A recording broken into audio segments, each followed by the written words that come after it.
and it's just a beast and a pick from the butt. Man, but you're fucking around. I got a man, but I'm fucking around, cause I'm young and I can't be tied down. Oh, baby, just to get down. They got a girl, she got nothing on me, but we Hello, welcome back to my channel. So today's video is going to be this quick Halloween tutorial. So getting right into it, I'm starting with my D&D Dip and Dab powder. This is my first time trying it, and I don't know, I like it, but maybe I need to work more with it or use some regular acrylic. But I'm just going to be using this dip powder as regular acrylic powder. So just starting off with this Halloween spooky time nail, I'm just taking that black acrylic and basically just forming a nail. So I noticed using this dip powder, it's very runny. As you can see, I left everything in real time.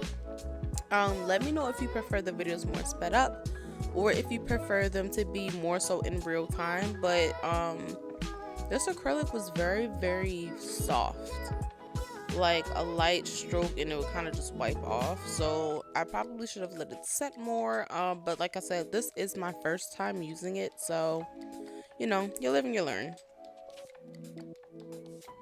I am using my iGel Beauty brush in a size 18. I have no idea why they don't have this brush anymore, and I'm deeply saddened by the loss of this brush. So if we can like spam iGel and have them bring this brush back, I would love that.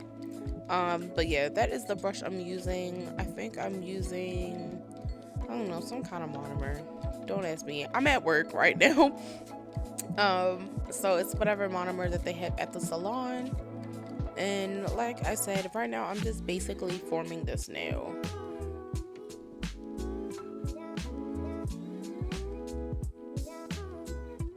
I will say that I liked that the black was very easy to work with. It didn't dry too fast, which I liked. Which you'll kind of see kind of came back to bite me later. But I liked that it was very malleable. It was very easy to use and maneuver. But because it's so soft, you see there's a lot of dips and dents in the nail. So I'm just going to kind of build that up, and then I'm going to cap it with clear acrylic.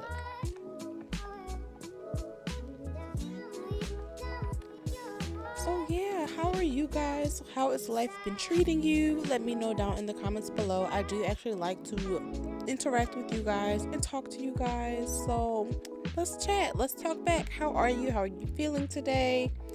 Today I'm recording. It's Friday. We're getting ready for a spooky time. So it is Friday the 30th.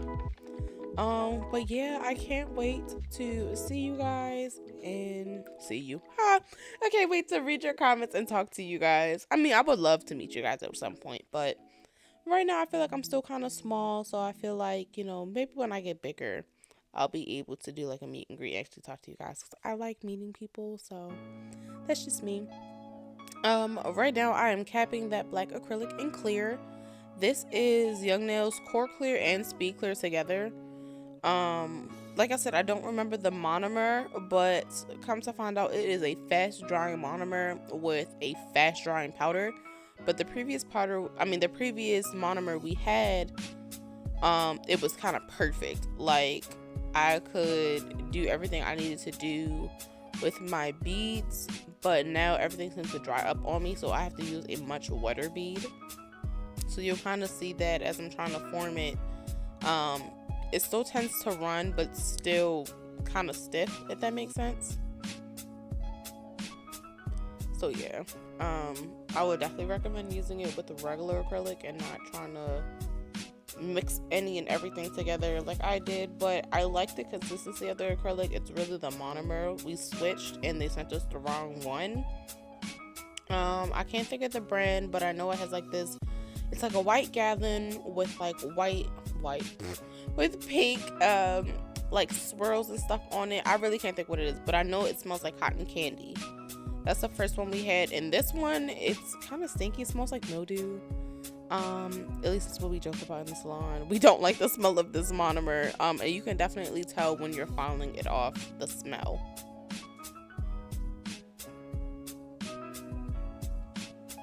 So right now I'm just going in with that clear acrylic and just building up the nail, fixing any dips or dents that I have in the nail, and just making sure everything is nice and smooth. And if y'all hear the people outside, I'm so sorry. They decided to cut the grass in the middle of me filming, so here we are.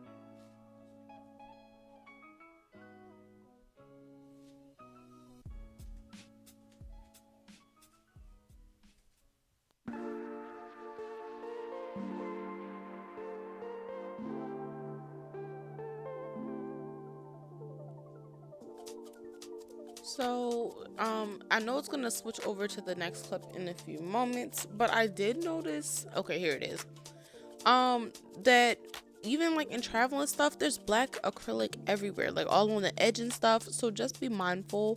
I'm not sure if it's just super full or whatever the case may be, but here you'll just see me touching the nail, feeling if it's cured or not, and it definitely was not. So I'm going in with some activator just to kind of help speed up the process. And I'm just giving that a few minutes to dry. So now that everything is done and cured, we are going in, I think this is a 180 file, and I'm just going in and shaping the tip of the nail, and then I'm going to go in with my e-file. So this video had a lot of trial and error. Like I said, this was my first time trying dip powder as regular acrylic. And it didn't turn out too bad, but it definitely was a little bit of a learning curve. And also using this little practice finger in such a long nail, I mean, even with any nail, and here I'm just filing the underside of the nail, but I've noticed that it was so much harder to hold the nail. I don't know, I just feel like it always slips out. So now I'm going in with this ceramic bit. I think it's either a medium, I don't think it's a coarse. I think it's just medium ceramic bit, and I'm just going in and sealing the cuticle, just making sure everything is nice and smooth. Trying not to quote unquote cut my client, especially with these little silicone fingers. They're definitely more susceptible to being cut and broken and all that other good stuff. So you see me just trying to smooth out the cuticle area and making everything nice and smooth. It's definitely, like I said, a little bit of a learning curve with these little practice fingers, only because the nail doesn't quite stay in. Like you see, it's kind of like wiggling around, but you have to put a little bit of pressure just to kind of take off the product. Yes, you can speed up your drill, but it's nothing if you can't put the bit onto the nail, if you know what I mean. So yeah, I'm just trying to lightly as possible while still letting the letting the bit kind of take off whatever and smooth it out, and that just wasn't working for me. So you'll see me switch over to a back to that hand file.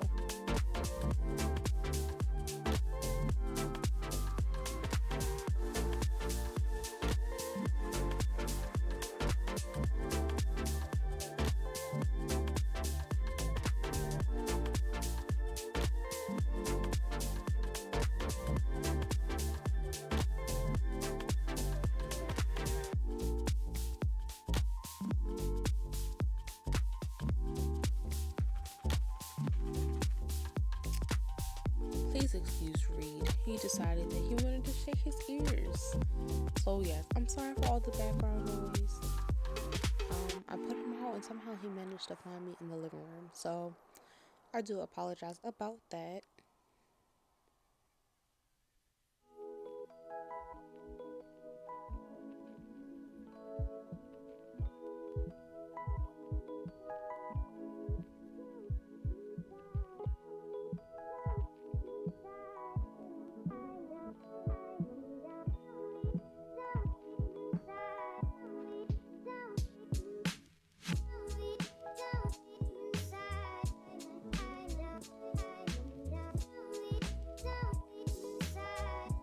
So in this clip, I switched over to my hand file. It was just much easier to file and work with.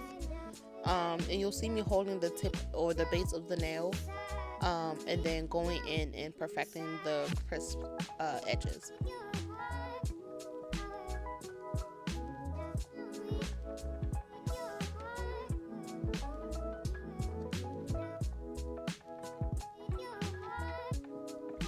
So going in with this D&D base gel, I'm just going to put some base coat on and stick that in the lamp for a full minute. I do cure 30. I do cure the full 60 seconds, unless I'm doing like some quick nail art or something. But I always make sure to cure my nails for the full 60 seconds. Some people do 90. I feel like 60 is fine, considering I'm going to keep putting it back in the lamp anyway. But I will say for darker colors, like if you're doing a polish or a really thick gel polish, I would say do the full 90 seconds if you have it, or do 2 full minutes. So going in, like I said, this was a lot of trial and error. So I was trying to figure out where I wanted the bones to sit on the nail. So you'll kind of see me place a couple of random dots, and yeah, it definitely took me a few tries just to kind of figure out how everything was going to work. So I kind of started at the top, then started in the middle, started at the bottom, and yeah, just at some point I'm going to cut through all of the nonsense and the actual tutorial will start. But I do want to show you that yes, we as nail techs do make mistakes. Sometimes our art doesn't come out the way we want it to, and that is okay.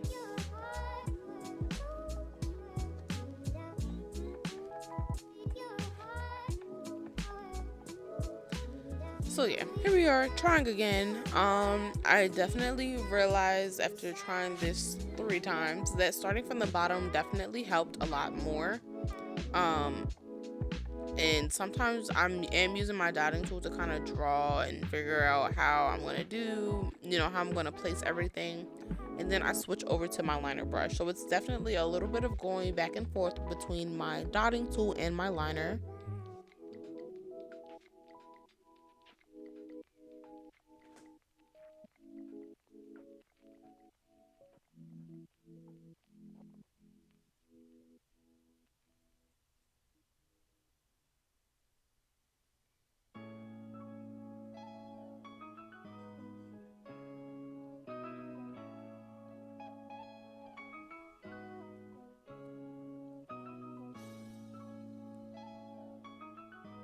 So the tutorial, I don't know. I feel like because I haven't recorded in so long, I feel like I don't know how to talk. But the easiest way to form the bones are to start with 2 dots and then connect them into like a little mini heart. And then you're going to draw the long part of the bone. So if it helps, it's going to look more like a, kind of like a femur, if that makes sense, or your thigh bone. And that's probably the easiest way, or like the old style cartoon bones. And that's kind of what we were going for, but you're just going to start with 2 dots, connect them, and then draw the line up. And so this is where the tricky part is figuring out where you want your bones to end. That way you have everything fitting on the nail.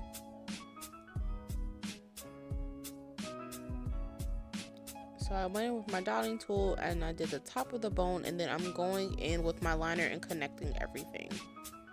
So it's going to look like a little heart that goes into a long straight line. And that's pretty much it. And I'm going to repeat the process for that empty blank space on top. That way we can form the 3rd bone.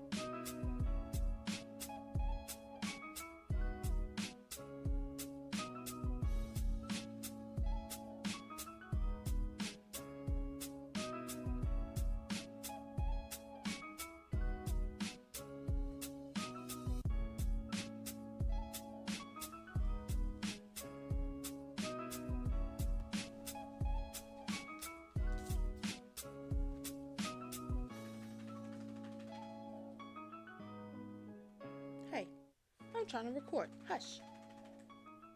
Hush. No, I don't want you. Please excuse Reed. He decided that he wanted to make all kind of noise while we record. So I apologize if you hear him. But again, I am just connecting those 2 dots, forming a little upside down heart, and then drawing a straight line up, and then we're going to connect the top 2.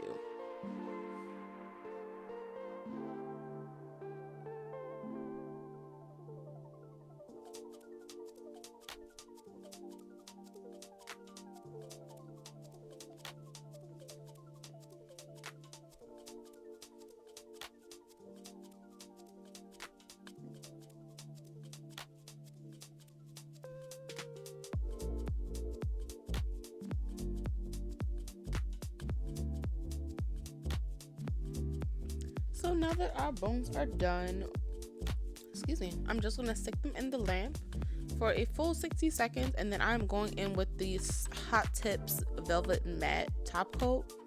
And yes, it does go on shiny, but once you take it out of the lamp, it is going to be matte.